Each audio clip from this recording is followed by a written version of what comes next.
दीजिएगा। अब एक्सरसाइज 1.1 आप लोग को इससे पहले सारा इंट्रोडक्शन पिछले क्लास में दे दिया। अब हम एक्सरसाइज 1.1 से स्टार्ट करते हैं और सारे क्वेश्चन को लाइन बाय लाइन सॉल्व करते हैं। ठीक, तो पहला है Euclid division algorithm to find HCF. तो एचसीएफ तो सारे बच्चों को निकालने आ गया होगा इस मेथड के द्वारा। तो तीनों क्वेश्चन को लाइन बाय लाइन हम करते हैं। तो ध्यान दीजिएगा 135 से 225, तो किसको डिवाइड करना है? 225 को किससे करेंगे? 135 से करेंगे। ये कितने टाइम? 1 टाइम्स में 135 कितना आया? 90। और जितना हमारा क्या आता है रिमाइंडर आता है उसी से हम क्या करेंगे? इसको डिवाइड करते हैं। तो फिर हम 135 को क्या करेंगे? फिर से डिवाइड करेंगे। तो फिर डिवाइड करेंगे 1 मारोगे, ये कितना है? 45। फिर रिमाइंडर 0 नहीं आए, रिमाइंडर जब तक 0 ना आए तब तक हम क्या करेंगे? डिवाइड करते हैं। अब 45 से क्या करेंगे? हम 90 को डिवाइड करेंगे 2 टाइम्स में 90 आंसर आ गया। तो हमारा आंसर जो एचसीएफ है वो कितना आ गया? एचसीएफ जो है हमारा वो हमारा 45 आ गया। बातें समझ में आ रहा? यही हमारा क्या है? एचसीएफ। इससे लास्ट बार डिवाइड करने पे हमारा आंसर क्या आ जा रहा है? 0 आ रहा है। क्लियर है? बातें समझ में आ रहा है? इसी को हम लोग क्या करते हैं? एचसीएफ। तो फिर अगला क्वेश्चन ध्यान दीजिएगा, अच्छा क्वेश्चन। अब ध्यान दीजिएगा 196 हमको किसको डिवाइड करना है? 3, 8, 2, 2, 0 डिवाइड करना है। अब ध्यान देना हम क्या करेंगे? एचसीएफ निकालेंगे तो इसमें भी डिवाइड करेंगे, लेकिन यहाँ पे क्या होता है कहानी कि अब डिवाइड तो अगर 2 टाइम्स में करेंगे लगभग 300 कुछ चला जाएगा, लगभग 392 लगभग चला जाएगा। ठीक है, जो कि इससे बड़ा हो जाएगा। तो हम 1 टाइम्स पे करेंगे, 1 टाइम्स में 196 होगा। बातें समझ में आ रही है?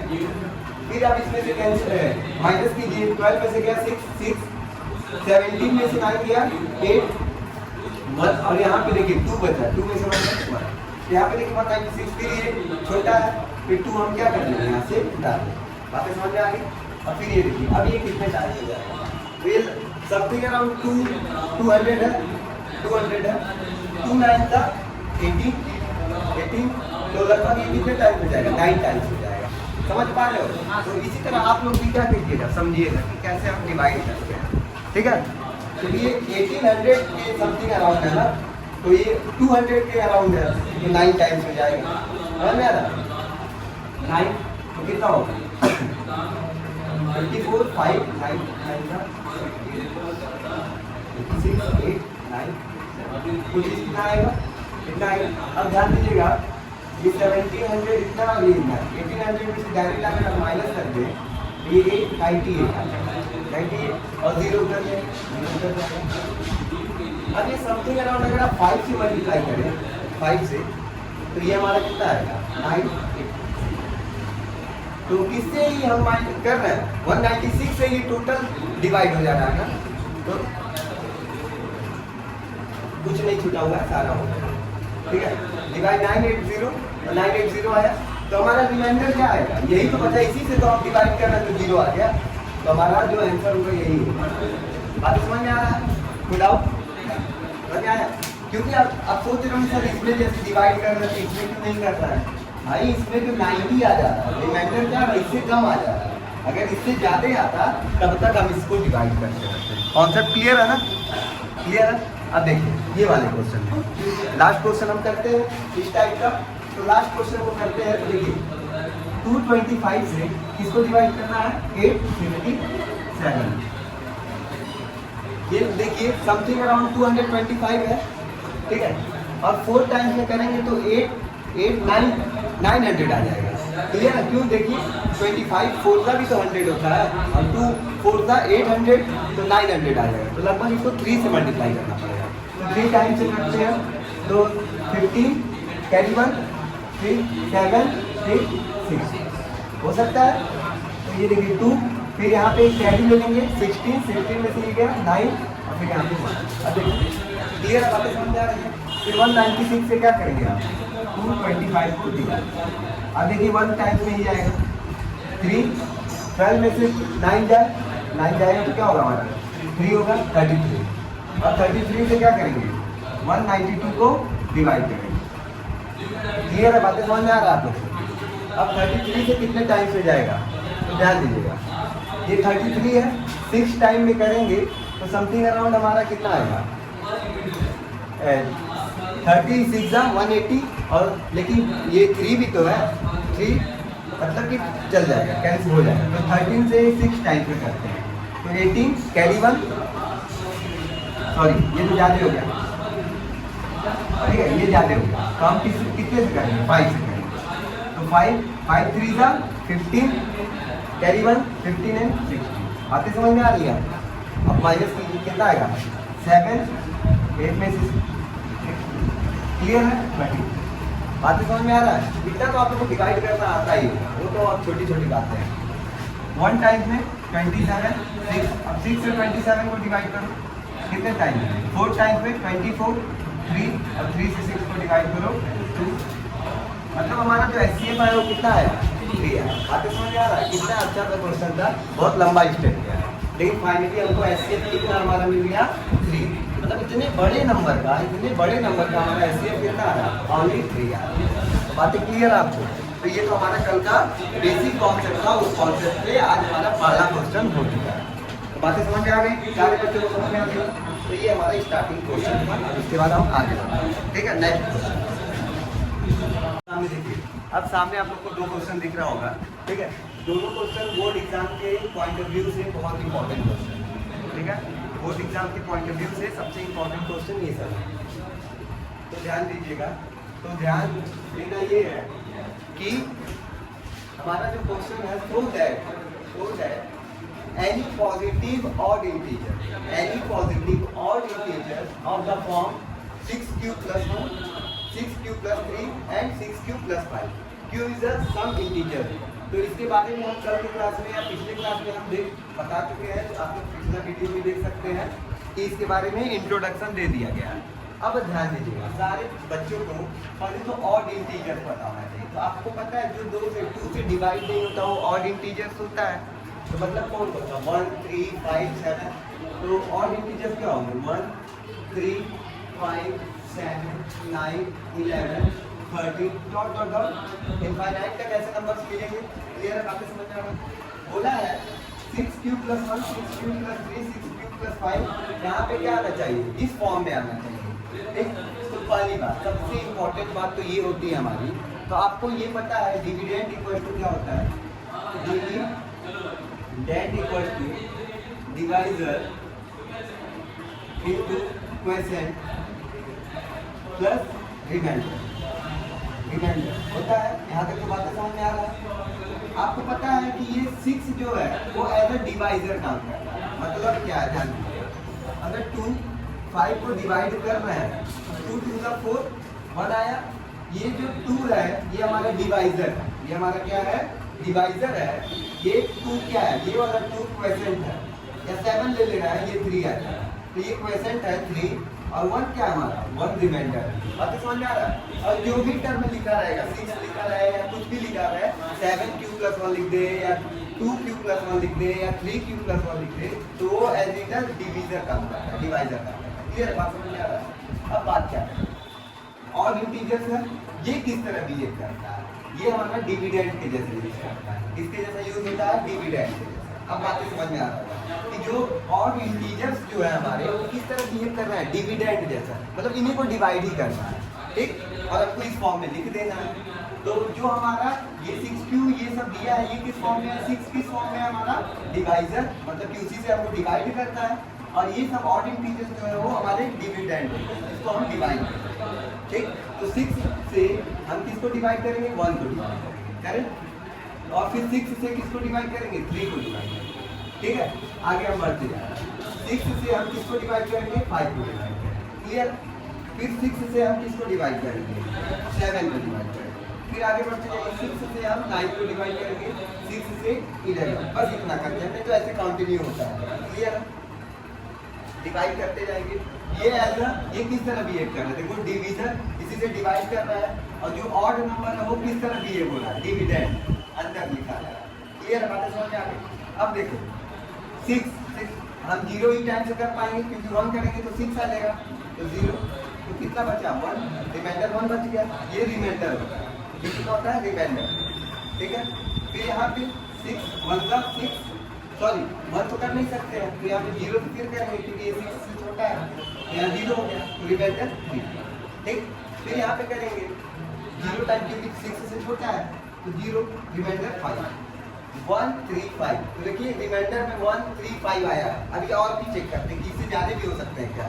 तो फिर इसमें 6 1 का 6, रिमाइंडर क्या हो गया 1, मतलब रिपीट नहीं कर रहा है, 1 रिपीट करने लगा। अब देखो यहाँ पे 1 कितना आया 3, रिमाइंडर रिपीट नहीं कर रहा है क्या, रिपीट कर रहा है। फिर देखिए 1 6 5, रिमाइंडर रिपीट कर रहा है, मतलब क्या होगा, देखो ये हमारा क्या है, डिविडेंड जैसा बिहेव करता है, और ये हमारा डिवाइडर, तो ये 6 के फॉर्म में है। और हमारा क्वोशेंट कितना है, ये क्वोशेंट होता है 0, और ये रिमाइंडर हमारा इसमें कितना है, पहले वाले में, ये पहले वाले में प्लस 1 है। और इसमें देखो 6 × 0 प्लस 3, फिर इसमें देखो लास्ट वाले थर्ड वाले में 6 × 0 प्लस 5। अब इसमें देखो चौथे वाले में कितना आएगा 6 × 1 प्लस 1। ठीक है, फिर इसमें देखो कितना है 6 × 1 प्लस 3, फिर इसमें देखो 6 × 1 प्लस 5 आया ना। तो क्या ये 6 एज अ डिवाइजर काम कर रहा है, और ये तो हमारे इंटीजर्स है ना, इंटीजर तो कुछ भी हो सकते हैं क्योंकि बोला क्यू इज अ इंटीजर, मतलब ये इंटीजर्स है 1 2 3 4 कुछ भी हो सकता है, इसका कोई कहानी नहीं, ये तो कुछ भी है, हमको कोई मतलब नहीं है। लेकिन बोला 6 क्यू प्लस 1 आना चाहिए, 6 क्यू प्लस 1 आना चाहिए, तो 1 आ रहा है, 6 क्यू प्लस 1 आ गया। फिर बोला 6 क्यू प्लस 3 आना चाहिए, 6 क्यू प्लस 3 आ गया, 6 क्यू प्लस 5 आना चाहिए, 6 प्लस क्या आ गया। तो इससे कंपेयरिंग कर देंगे, तो आप कंपेयर करने के बाद लास्ट में क्या लिख देंगे कि ये क्या होता है, ये 6 क्यू प्लस 1 6 क्यू प्लस 3 और 6 क्यू प्लस 5 से कंपेयर करने पे हमको पता चल गया कि ये क्या है, Q is a some integer and positive odd integer is ये, प्रूफ हो जाता है। समझ में आया, ये प्रूफ हो गया। तो इसी के लास्ट में बस लिख दीजिएगा कि इससे ये सिद्ध होता है, इससे ये प्रूफ होता है कि ये क्या है हमारा 6 क्यू प्लस 1 6 क्यू प्लस 3 और 6 क्यू प्लस 5 हमारा क्या है, पॉजिटिव और इंटीजर। क्लियर है, बातें समझ में आ गया। इसी तरह कोई भी नंबर होगा आप लोग कर सकते हैं जैसे कल बताया गया था। अब आगे आते हैं अगले क्वेश्चन। ठीक है, अभी नोट कर लीजिएगा, अभी समझ, ठीक है बता। ठीक, अगला क्वेश्चन, अब ये थोड़ा सा समझने वाला क्वेश्चन, ये क्या है हमारा, थोड़ा सा समझने वाला क्वेश्चन है, थोड़ा सा इसको ध्यान देना सारे बच्चे। ठीक है, तो ये 2 मेथड के द्वारा होता है, ये कितने मेथड के द्वारा होता है, 2 मेथड्स के द्वारा ये हो सकता है, लेकिन हम अभी एक मेथड बताएंगे जो इजी है।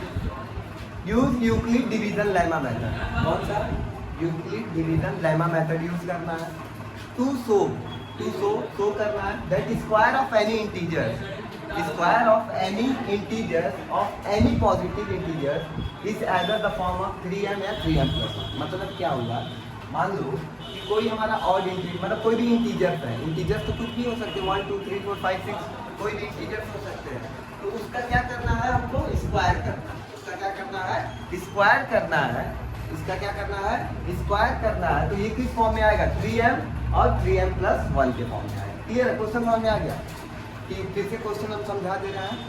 Use Euclid division lemma method, same वो मेथड यूज करके आपको शो करना है स्क्वायर ऑफ एनी इंटीजर। जैसे कि यहाँ पे स्क्वायर नहीं करना चाहिए, डायरेक्टली लिख रहे थे इंटीजर 6 क्यू प्लस 1, तो स्क्वायर करना, अब इंटीजर्स का क्या करना है, स्क्वायर करना है।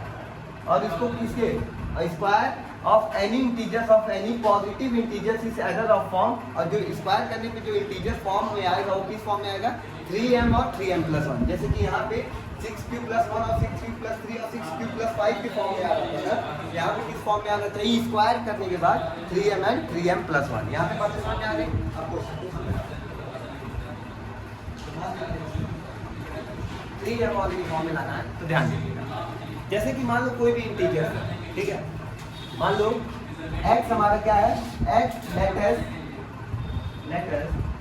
x is a integer. हम x को क्या मान लेते हैं, इंटीजर्स मान लेते हैं, x को क्या मान लेते हैं, इंटीजर्स मान लेते हैं, कि x हमारा क्या है, एक इंटीजर। ठीक, x हमारा एक क्या है, इंटीजर। ठीक, तो x हमारा इंटीजर से ये 3m के फॉर्म में आना चाहिए। तो अगर हम 3 से क्या करेंगे, x को डिवाइड करेंगे, x कुछ भी हो सकता है, 1 हो सकता है, 2 हो सकता है, मतलब एक एग्जांपल भी लेके चलते हैं 1। ठीक है, x से हम डिवाइड जब करेंगे तो कुछ क्वेश्चन आएगा, कुछ क्वेश्चन आएगा, मतलब कि 3 से अगर यहाँ पे डिवाइड करेंगे तो 0 आएगा, हाँ यहाँ पे 0 होगा तो यहाँ पे 1 होगा, तो कुछ रिमाइंडर भी आएगा, कुछ हमारा क्वेश्चन भी आएगा, कुछ हमारा रिमाइंडर भी आएगा। तो 3 से हम x को डिवाइड करेंगे, 3 से हम क्या करेंगे, x को डिवाइड करेंगे तो कुछ क्वेश्चन आएगा और कुछ क्या आएगा, हमारा रिमाइंडर भी आएगा कि नहीं आएगा, बात समझ में आ रहा है, कुछ हमारा रिमाइंडर भी आएगा। तो इससे क्या होगा, इससे क्या प्रूफ होता है, तो सर इससे तो कुछ पता ही नहीं चलता है सर, हो क्या रहा है समझ नहीं आ रहा, ध्यान दीजिएगा। जो हमारा रिमाइंडर होता है, कल भी ये बातें बताए थे, जो हमारा रिमाइंडर होता है वो किससे बड़ा होता है, वो हमेशा जीरो जो रिमाइंडर होता है वो 0 के क्या होता है, या तो बराबर होता है या तो बड़ा। रिमाइंडर जो होता है हमारा 0 के बराबर होता है या तो उससे बड़ा होता है। क्लियर है, ये बात समझ में आ रहा है। जो हमारा रिमाइंडर है या तो 0 आ जाएगा या 0 से बड़ा हो जाएगा, बट किससे छोटा होता है, डिवाइजर से छोटा होता है। जिससे भाग किया जाता है, जिससे डिवाइड किया जाता है, उससे हमेशा छोटा होगा। मान लो अगर यहाँ 4 आ जाता तो 3 से एक बार और डिवाइड कर देते ना, तो हमेशा ये किससे छोटा होता है, डिवाइजर से छोटा होता है। यहाँ तक क्लियर बातें समझ आ रहा है। तो हम ये लिख सकते हैं कि ये हमेशा किससे छोटा होता है, डिवाइजर से। ठीक है, यहाँ तक बातें समझ में आ रहा है, डिवाइजर से छोटा होता है। ठीक, या ऐसे भी लिख देते हैं कि ये डिवाइजर से छोटा है। ये बात समझ में आ गई, यहाँ तक बातें समझ में आ गई। अब यहाँ पे ध्यान देना, अब इसके बाद सबका स्क्वायर का, सबका किसका स्क्वायर। तो अब मान लेते हैं कि अब यहाँ पे क्यू है, तो अब मिटा इसको, और जो ये देखो तो आर क्या होगा, हमेशा इससे छोटा होगा, तो कौन कौन सा आएगा, ध्यान देना। अब इससे हमारा जो आर आएगा रिमाइंडर 0 आ सकता है, और क्या आ सकता है, 1 आ सकता है, और क्या आ सकता है, 2 आ सकता है। बातें समझ में आया। जो रिमाइंडर हमारा हमेशा इससे छोटा है, तो रिमाइंडर हमारा क्या क्या आ सकता है, 0 आ सकता है, 1 आ सकता है, 2 आ सकता है। अगर यही 7 होता तो रिमाइंडर हमारा क्या आ सकता था, 0 आ सकता था, 1 2 3 4 5 6 आ सकता था। अगर यहीं पे हमारा 5 होता तो क्या आ सकता था, रिमाइंडर 0 आ सकता था, 1 आ सकता था, 2 आ सकता था, 3 आ सकता था, 4 आ सकता था। बातें समझ में आ रहा है। अगर यहीं पे हमारा 8 होता तो रिमाइंडर क्या हो सकता था, 0 1 2 3 4 5 6 7 तक हो सकता था। बातें समझ में आ गई, यहाँ तक अब बातें समझ में आ गई कि सर हाँ रिमाइंडर बस इस फॉर्म में क्या क्या होगा, हमारा 0 होगा सर, 1 होगा सर हमारा, और 2 होगा। बातें हमारी क्लियर है, आप लोग को समझ में आ गई। अब मान यहाँ पे क्लियर है। अच्छा, x हमारा अगर इंटीजर्स है, x हमारा कोई भी इंटीजर्स है, तो ये किस फॉर्म में होगा, 3q और प्लस रिमाइंडर के फॉर्म में होगा। रिमाइंडर हमारा 0 हो गया। फिर x हमारा अगर और आगे बढ़ेंगे तो 3q किसके फॉर्म में होगा, +1 के फॉर्म में होगा। फिर और आगे बढ़ेंगे तो x हमारा किस फॉर्म में होगा, 3q + 2 के फॉर्म में होगा। क्या इससे आगे बढ़ सकता है, क्या इससे आगे नहीं बढ़ सकता है? क्या हम 3q + 3 लिख सकते हैं, नहीं, क्योंकि रिमाइंडर जो होगा हमारा वो हमारा 0 होगा, 1 होगा, 2 होगा। इससे आगे हम नहीं आगे नहीं बढ़ सकते। तो ये 3 इक्वेशन बनाने आया, समझ में आया कहाँ से आया है, 3 कहाँ से आया, 3 क्वेश्चन से ही आ जाएगा। क्यू क्या आ गया, क्यू एक क्वेश्चन है, क्वेश्चन कुछ भी हो सकता है, वो लिख लेना, बस रिमाइंडर अपने आप से नया मिलेगा। तो कैसे मिला, आर कितना हमारा हमेशा इससे एक कम ही रहेगा, तो 0 1 2, 0 मिल गया, 1 मिल गया, 2 मिल गया। बात समझ में आ गई होगी अच्छे से। अब देखो, अब क्या बोला है, अब बोला है कि हमारा बोला स्क्वायर ऑफ एनी इंटीजर। अब इंटीजर का स्क्वायर करो, इंटीजर का जो स्क्वायर करोगे तो ये 3m और 3m + 1 के फॉर्म में। अब इन तीनों का स्क्वायर कर दो, इक्वेशन 1 इक्वेशन 2 इक्वेशन 3 का। तो इक्वेशन 1 का स्क्वायर करो, तो x स्क्वायर बराबर क्या होगा, 3q का स्क्वायर होगा। तो x स्क्वायर कितना मिलेगा, 9q स्क्वायर मिलेगा, 9q स्क्वायर मिलेगा। 3 का स्क्वायर 9 और q का स्क्वायर q, 3 का स्क्वायर 9, 3 × 3 9, और q का square q × q, q square. ठीक, क्या ये इस फॉर्म में है, 3 अगर इसमें से कॉमन मिल सकता है तो ब्रैकेट में क्या बचा, 3q स्क्वायर बचा ना, 3q स्क्वायर। हम 3q स्क्वायर को मान लेते हैं कि ये m है, कोई नंबर है, कोई इंटीजर है, तो ये 3m के फॉर्म में है कि नहीं है, बिल्कुल है। समझ में आ गया। तो ये हमारा क्या है सर, ये 3m के फॉर्म में है। तो ये प्रूफ हो गया कि सर हाँ सर ये 3m के फॉर्म में होता है। अब आगे बढ़ते हैं, इसको भी प्रूफ करते हैं। अब इसका भी स्क्वायर करेंगे, तो x बराबर x स्क्वायर बराबर, अब क्या होगा, 3q + 1 का स्क्वायर होगा, क्योंकि दोनों साइड का स्क्वायर करोगे तो कितना होगा, x का स्क्वायर कितना होगा, x स्क्वायर ही हो गया। उधर क्या होगा, a + b का होल स्क्वायर, a + b का होल स्क्वायर, तो a square + b square + 2ab। तो a स्क्वायर कितना आएगा, 3q का स्क्वायर बी स्क्वायर 1 का square plus 2a into B. बातें समझ में आ गया। 3 क्यू का स्क्वायर, 3 को भी स्क्वायर मिलेगा, क्यू को भी मिलेगा, तो 3 का स्क्वायर 9 और क्यू का स्क्वायर -9 होगा। 1 का स्क्वायर 1 और 2 इंटू 3 6, तो ये क्या हो गया हमारा 6। आगे भाई समझ में आ गया। अब ध्यान देना, प्लस 1 को हम पीछे भी लिख सकते हैं, क्योंकि हम 3m + 1 के फॉर्म में मिला सकते हैं। तो प्लस 1 को पीछे लिख दें, प्लस 1 को क्या करते हैं पीछे लिख दें, तो प्लस 1 को पीछे लिख दें, ठीक है। अब इन दोनों में कॉमन है 9q² + 6q, लिख सकते हैं इस फॉर्म में, इसको पहले लिख दिए बस। अब यहाँ पे दोनों में क्या कॉमन है, 3 कॉमन है, तो यहाँ पे क्या हो गया 3q² + 2q, और यहाँ क्या है +1। अब सोच रहे होंगे सर यहाँ पे तो q भी कॉमन है, तो q क्यों नहीं है। एक बार आप लोग के ये मन में आ गया होगा, क्योंकि हमको किस फॉर्म में लाना है, 3m या 3m + 1। m कुछ भी आ सकता है भाई, कुछ भी आ सकता है। m क्या हो सकता है, कुछ भी आ सकता है, एनी इंटीजर। तो ये इसकी वैल्यू, अगर q की कुछ वैल्यू रखेंगे तो ये कुछ आ जाएगा ना, तो m कुछ ही, तो इतने को हम m मान लेंगे। तो क्या ये 3m + 1 के फॉर्म में है कि नहीं है, बिल्कुल है। ये किस फॉर्म में है, 3, इसने को m मान लो, 3m + 1 के फॉर्म में आ गया कि नहीं आ गया, आ गया। तो यहाँ पे तो 2 बातें समझ में आ गई, लेकिन सर अभी एक और बाकी है, कौन सा, लास्ट वाला 3q + 2 का, तो ये ध्यान दीजिएगा, इसको हम यहीं पे बता देंगे। दिख रहा है, नहीं दिख रहा है, तो इसको हम इरेज करके हम बता देते हैं, ठीक है। इधर बता देते हैं इस बोर्ड पे थोड़ा सा, 1 मिनट बस ध्यान दीजिएगा। 3q + 2 है, 3q + 2 है, तो x² होगा क्या होगा, 3q + 2 का होल स्क्वायर होगा नहीं, तो a + b का होल स्क्वायर फिर होगा, तो a स्क्वायर कितना रहेगा, डायरेक्टली 9q² होगा, b² कितना होगा 4 + 2ab, 2 × 3q, 6q × 2, 12q होगा। बातें समझ में आ गया।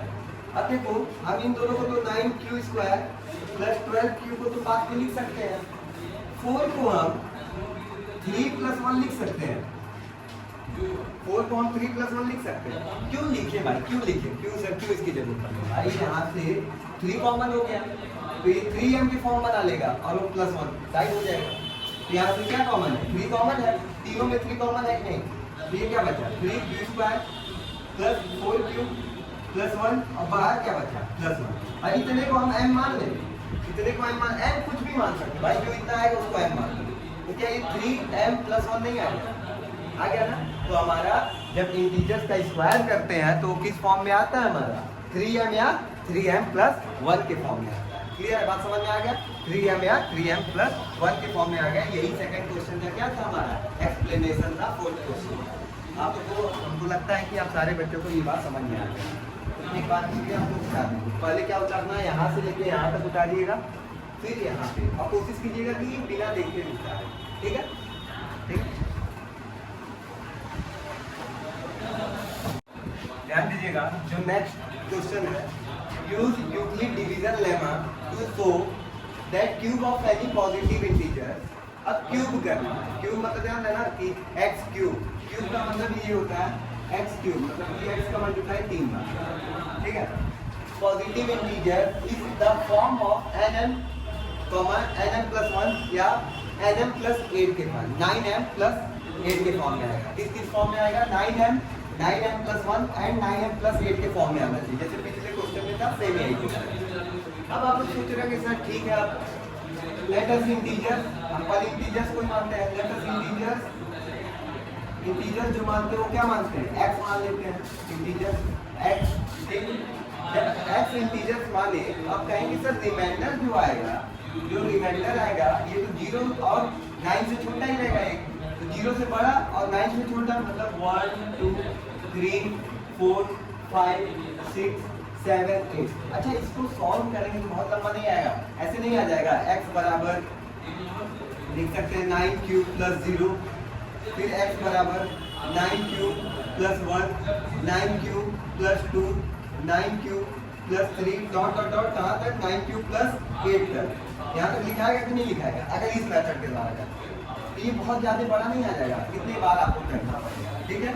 तो जो नंबर 9 से डिवाइड होता है वो नंबर 3 से भी डिवाइड होता है, जो नंबर 9 से डिवाइड होता है वो नंबर किससे डिवाइड होता है, 3 से भी डिवाइड हो जाता है। क्लियर है, बात समझ में आ रहा है? जो नंबर 9 से डिवाइड होता है वो 3 से भी डिवाइड हो जाता है। जैसे कि अगर यहाँ 4q + 1 होता है ना, 4q या 4m के फॉर्म में होता है, तो हम वहाँ पे 2 से भी सॉल्व कर सकते हैं, ठीक है, क्योंकि जो 4 से डिवाइड होता है वो 2 से भी डिवाइड होगा। क्लियर, बातें समझ में आ रहा है? तो 9 से डिवाइड है मतलब कि 3 से भी डिवाइड है, तो हम इसको इस फॉर्म में लिख सकते हैं। अब इस फॉर्म में लिख सकते हैं x बराबर अब 3q के फॉर्म में लिख सकते हैं। अब जब 3 ले लिए तो रिमाइंडर क्या होगा? 0, 1 and 2 होगा। तो 3q + 0 हो गया 1। सेकंड क्या हो जाएगा इक्वेशन? 3q + 1 और थर्ड क्या हो जाएगा? 3q + 2। 3 तो लिख नहीं सकते हैं क्योंकि रिमाइंडर और ये बराबर नहीं हो सकता। यहाँ तक बातें समझ में आ रही? लेकिन आप बोला है कि क्यूब करने पे ये इस फॉर्म में आएगा। तो आप इसका क्यूब कर लीजिए, इंटीजर्स का क्यूब कर लीजिए। अगर इसका क्यूब करेंगे तो इसका भी क्यूब करना पड़ेगा, इसका करेंगे तो इसका भी करना पड़ेगा, इसका। और ये किस फॉर्म में लास्ट में बनेगा? 9m के फॉर्म में बनेगा, 9m + 1 के फॉर्म में बनेगा, 9m + 1 के फॉर्म में। चलिए अब देखते हैं कैसा। तो x का क्यूब कितना आएगा? 3 का होल क्यूब, क्योंकि 0 तो कोई मतलब नहीं होता है, तो 3 क्यूब मतलब जानते हैं 3 का मल्टीप्लाई 3 टाइम्स, मतलब कि 3 × 3 × 3, 3 3 × 9, 9 3 × 27। अब क्यूब को भी क्यूब मिलेगा, तो ये कितना आ गया? 27 क्यूब आया। क्या यहाँ से 9 कॉमन है? 9 कॉमन है, तो 9 कॉमन है तो हम क्या लिख सकते हैं? ये देखो 3 क्यूब क्या इस फॉर्म में आ गई? तो ये 9m के फॉर्म में आ गया कि नहीं आ गया? क्योंकि 3 क्यूब को हम क्या मान सकते हैं? हम कोई इंटीजर मान सकते हैं, n मान सकते हैं। तो क्या ये 9 हो गया? इसको हम कितना मान लिए? n। तो क्या ये 9m के फॉर्म में नहीं दिख रहा है? दिख रहा है, बिल्कुल सर, सही है, आपकी बातें सही हो गई। अब इसको भी देख लेते हैं। अब देखो सेकंड ऑर्डर में x का क्यूब, तो ये कितने हो जाएगा? 3q + 1 का होल क्यूब। ये a क्यूब, 3q + 1 का होल क्यूब क्या होता है? a + b का होल क्यूब। तो इसका फॉर्मूला होता है a³ + b³ + 3ab ब्रैकेट में a + b। हम लिखवा भी चुके थे, तो फॉर्मूला हम आपको बोल दिए कि क्या होता है? a³ + b³ + 3ab ब्रैकेट में a + b होता है। ये फॉर्मूला किसका? a + b का होल क्यूब का। तो a³ होगा, a³ की जगह क्या लिख सकते हैं? 3q का क्यूब, b³ की जगह 1 का क्यूब + 3। a कितना है? a को इतना मानेंगे 3q और b को कितना मानेंगे? मल्टीप्लाई 1, ठीक। और ब्रैकेट में क्या होगा? 3q + 1, a³ + b³ + c। ये इस फॉर्म में आ जाएगा। अब 3q का करेंगे तो ये 27 क्यूब होगा। 1 का क्यूब हमेशा 1 आएगा। 3 3 9, 9 क्यूब और ब्रैकेट में कितना आएगा? 3q + 1। अब फिर आगे बढ़िए, 27 क्यूब + 1 + 9, इसको मल्टीप्लाई करेंगे 27q² प्लस इसका इसमें करेंगे तो कितना आएगा? 9q आएगा। क्या यहाँ तक कैलकुलेशन समझ में आ रहा है? आ रहा है सारे बच्चों को? इन तीनों को पास में लिखिए, क्या हो सकता है? 27q + 27q² + 9 और लास्ट में क्या हो जाएगा? 1। तो इसमें से देखिए 9 कॉमन है कि नहीं है? तीनों में 9 है, 9 कॉमन हो गया। तो 9 कॉमन हो गया तो ये क्या बचा? 3q का क्यूब + 3q² + 1 और बाहर क्या हो गया? 1। इतने पूरे को हम m मान सकते हैं, m मान लिए। तो क्या ये 9m + 1 के फॉर्म में है कि नहीं है? बिल्कुल है, 9m + 1 के फॉर्म में है। क्लियर है? अब लास्ट वाला x बराबर 3q + 2 का होल क्यूब हो जाएगा। अब इसको भी हम किस फॉर्म में ला रहे हैं? या इसके फॉर्म में लाओ या तो इसके फॉर्म में लाओ या इसके फॉर्म में, तो इसको भी ला के हम चेक करें। क्लियर है? बातें समझ में आ गई यहाँ तक? अब आगे बढ़ते हैं। हम इसे मिटा देते हैं थोड़ा सा, आप तब तक नोट कर लीजिए, ठीक है? तो कोई दिक्कत नहीं है, यहाँ पे ही हम बताते हैं। अब देखिए लास्ट वाला बचा ये वाला पॉइंट। तो x³ बराबर क्या होगा? 3q + 2 का होल क्यूब, a + b का होल क्यूब। फॉर्मूला लिख दिए, a³ + b³ + 3ab ब्रैकेट में a + b। ये फॉर्मूला a + b का होल क्यूब।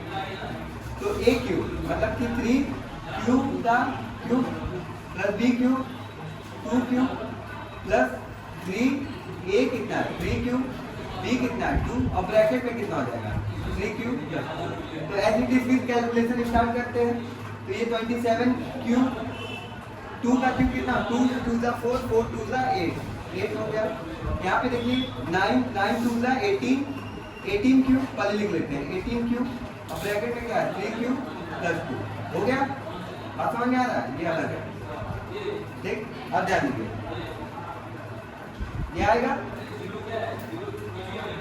18 3 जा 54, 54 क्यू स्क्वायर 18 2 जा 36, 36 इसको इसको इसको पास में लिख सकते हैं, लिख सकते हैं। अब देखिए 27 cube plus 54 Q square plus 36 cube और लास्ट में हम 8 लिख सकते हैं। अब देखो लास्ट में 8 आ गया, देखो देखो आगे लास्ट में 8 यहाँ पे भी आ गया।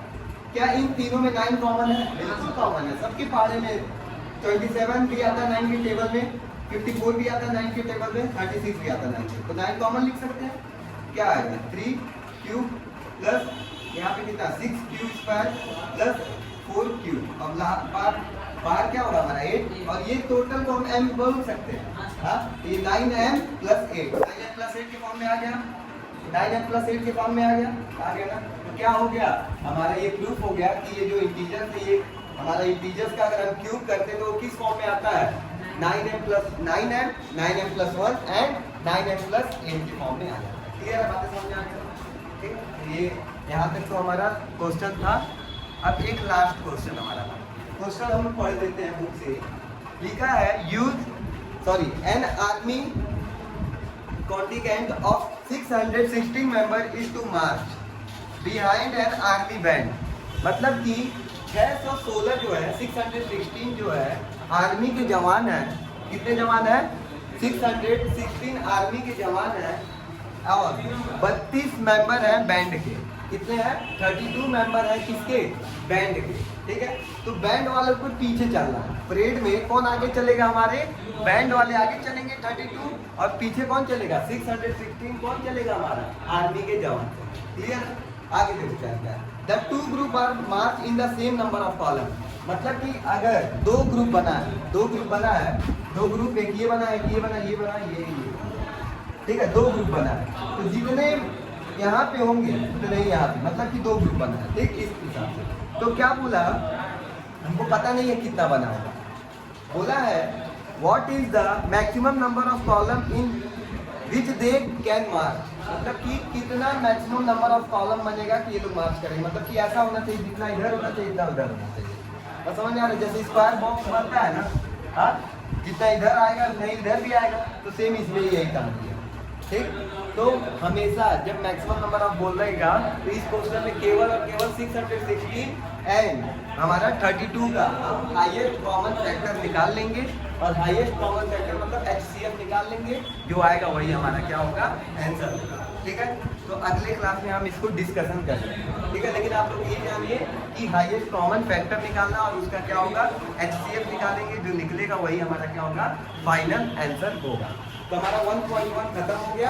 अब इसके बाद हम लोग चलेंगे 1.2 के इंट्रोडक्शन पार्ट।